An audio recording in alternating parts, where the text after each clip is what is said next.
My sme boli včera jednoducho na stretnutí, kde nám bolo jasne povedané, Američania majú obrovský záujem nakúpiť tranzitné všetky infraštruktúry, no tak to bude veľká zábava naozaj.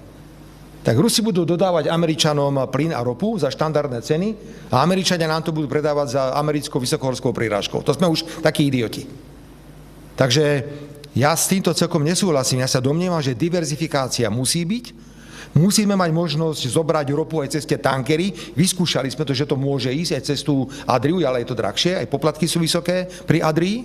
Ale rovnako, ak historicky sme napojení a rafinéria je postavená na ruskú ropu, prečo nemáme brať ruskú ropu? A prosím, už s tým argumentom prestaňme, že kupovaním ruskej ropy a plynu financujeme ruskú vojenskú mašinériu. To je nič, to je smietka, ak zoberiem celkové príjmy Ruska z predaja ropy a plynu. A naviac, veď stúpa podiel ruského skvapalneného plynu v Európe, tak my nemôžeme, ale Francúzsko môže kúpovať skvapalnený plyn z Ruska.